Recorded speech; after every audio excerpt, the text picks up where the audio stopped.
আমাদের তীর্থযাত্রার টিমটা এবারে বেরিয়ে পড়েছিল 1 সেপ্টেম্বর 2025 সকাল 8:25 শিয়ালদা থেকে কাটোয়া লোকাল ধরে বিষ্ণুপ্রিয়া স্টেশনের উদ্দেশ্যে। প্রায় 3.5 ঘন্টার ট্রেন জার্নির পর আমরা আমাদের গন্তব্যে পৌঁছালাম। সেখান থেকে প্রথমে টোটো ধরে লঞ্চ ঘাট, আর সেখান থেকে লঞ্চে করে জলঙ্গি নদী ও গঙ্গা নদীর উপর দিয়ে মায়াপুরে পৌঁছালাম। এখানে দুটি নদী একসাথে বয়ে চলেছে, দুটির রং আলাদা, কিন্তু অবাক করার বিষয় হলো এটাই যে দুটি নদীর জল একে অপরের সাথে মিশে যাচ্ছে না। দুটি নদী দুজনের মতো বয়ে চলেছে। লঞ্চ থেকে নেমে আমরা আবারও টোটো ধরে মায়াপুর ইস্কন মন্দিরের উদ্দেশ্যে রওনা দিলাম। প্রায় 5 মিনিট পর মন্দিরের সামনে আমরা নামলাম এবং নেমে সেখানেরই এক হোটেলে আমরা উঠলাম। এরপর দুপুরের খাবারের জন্য আমরা সুলভ ভোজনালয় থেকে কুপন কেটে দুপুরের খাবার খেলাম। একটা বিশাল বড় ঘর, বহু মানুষ একসঙ্গে বসতে পারবে।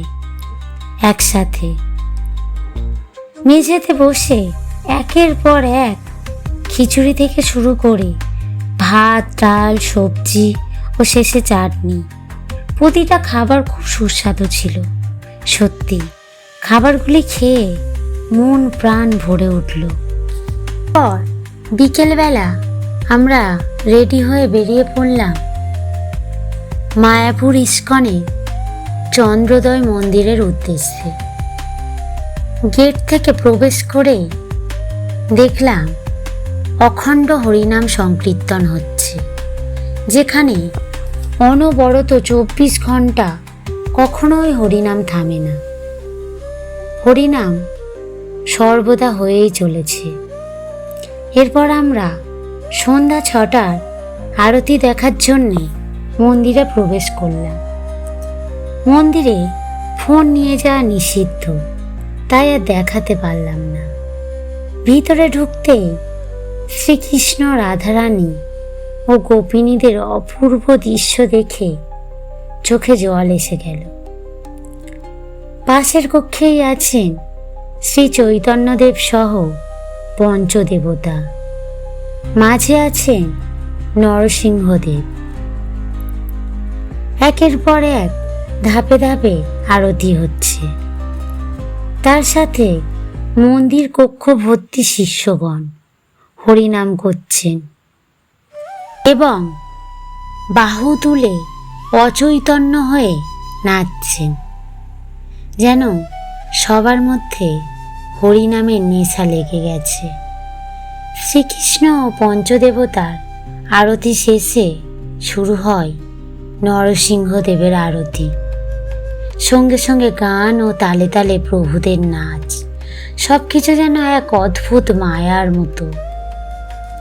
এক অদ্ভুত মায়ায় আমরা জড়িয়ে পড়েছিলাম। পাশেই আছেন প্রভুপাদের মূর্তি। এরপর আরতি শেষে আমরা ঘরে ফিরে আসি। দ্বিতীয় দিন আমরা ভোর 4টেতে উঠে পড়ি। উঠে 4:30 চন্দ্রোদয় মন্দিরে আরতি দেখে ফিরে এসে গঙ্গা স্নান করে নিই। তারপর সেখান থেকে চলে যাই নবদ্বীপ ধাম।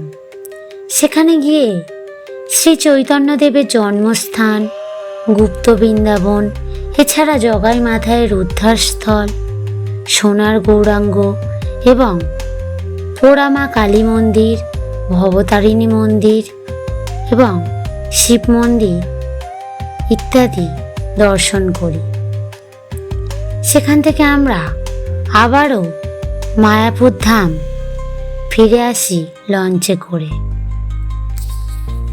ফিরে এসে অন্নদান ভোজনালয় থেকে দুপুরের খাবার খেয়েছিলাম। এটা আমরা পুরোপুরি ফ্রিতে খেয়েছিলাম। ভাত, ডাল ও একটি সবজি মেনুতে ছিল। খাবারটি খুবই সুস্বাদু ছিল। এটা খেয়ে খুবই তৃপ্তি পেয়েছিলাম।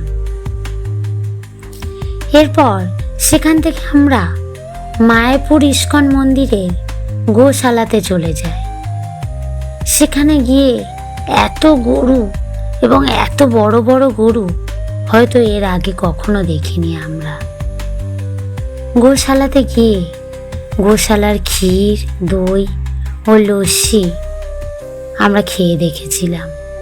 অসাধারণ স্বাদ। অমৃত বলে যদি কিছু হয় তাহলে হয়তো গোশালার ক্ষীর। অসাধারণ স্বাদ, সেই স্বাদের কোনো তুলনা নেই, এখনো মুখে লেগে আছে। এরপর সেখান থেকে আমরা আমাদের হোটেলে ফিরে আসি। ফিরে এসে রেডি হয়ে আবারও সন্ধ্যা আরতির জন্যে বেরিয়ে পড়ি। আরতি শেষে যথারীতি আবারও হোটেলে ফিরে আসি। তৃতীয় দিন সকালে আমরা মায়াপুর ইস্কন মন্দিরের আরও একটি মুখ্য মন্দির, প্রভুপাদ মন্দির ঘুরে দেখি, যেখানে প্রভুপাদের পুষ্প সমাধি আছে। সেটাকে কেন্দ্র করে একটি সুবিশাল মন্দির তৈরি করা হয়েছে। মন্দিরের মধ্যে প্রভুপাদের জন্ম থেকে শুরু করে তার সারা জীবনের কার্যকলাপ ছবি ও মূর্তি সমেত তুলে ধরা হয়েছে। মন্দিরের বাইরে একটি জলাশয় আছে, যেখানে বড় বড় মাছ সর্বদা খেলা করছে। এরপর আমরা এত বড় ইস্কন মন্দিরের সামান্য কিছু অংশ ঘুরে দেখলাম। এই মাত্র কয়েকদিনে পুরোপুরি মন্দিরটা ঘুরে দেখার মতো সময় আমাদের হয়নি, তবে পরের বারে নিশ্চয়ই দেখব। এরপর আমরা দুপুরের খাবার খেয়েছিলাম গীতা ভবন থেকে, যেখানে দুপুরের মেনুতে ছিল ভাত, ডাল, পকোড়া, একটা সবজির তরকারি, পনির এবং মিষ্টি। খাবারের স্বাদ এখনো মুখে লেগে আছে, অসাধারণ স্বাদ। আমরা হলাম মাছে ভাতে বাঙালি, মাছ মাংস না হলে আমাদের খাওয়াই হয় না। কিন্তু বিশ্বাস করুন, এই কদিন নিরামিষ খেয়েছি, আমাদের একটুও মনে হয়নি যে মাছ খাবো বা মাংস খাবো বা অন্য কোনো আমিষ খাবো। এই নিরামিষ তরকারি, ভাত, ডাল, সবজি খেয়ে এখন আর আমাদের মাছ মাংস ভালোই লাগে না। শুধুমাত্র নামটার জন্যেই মায়াপুর, মায়াপুর না, এখানে আছে ভগবানের এক অদ্ভুত মায়া, এক অদ্ভুত শক্তি, যেটা এখানে স্বয়ং উপস্থিত না হলে বোঝা যাবে না। সারা বিশ্বের বিভিন্ন ভাষাভাষীর মানুষ এই মায়ার টানে মায়াপুরে ছুটে ছুটে আসছেন। ওই মায়ার টানে শত শত হাজার হাজার মানুষ দুহাত তুলে হরিনাম করছেন, নিজেদেরকে অনায়াসে ভগবানের কাছে সঁপে দিয়েছেন। ভক্তিতে মলিন হয়ে মানুষজন কৃষ্ণ নাম করে চলেছে। প্রতিদিন সকাল ও সন্ধ্যার আরতি যেন আরো গভীরভাবে আমাদেরকে মায়াপুরের মায়ায় জড়িয়ে ফেলেছে। তাই একবার না, শত শতবার মায়াপুরে ছুটে যেতে চাই এই মায়ার টানে। এরপর সেই দিন বৈকালবেলা ট্রেন ধরে আমরা বাড়ি ফিরে আসি।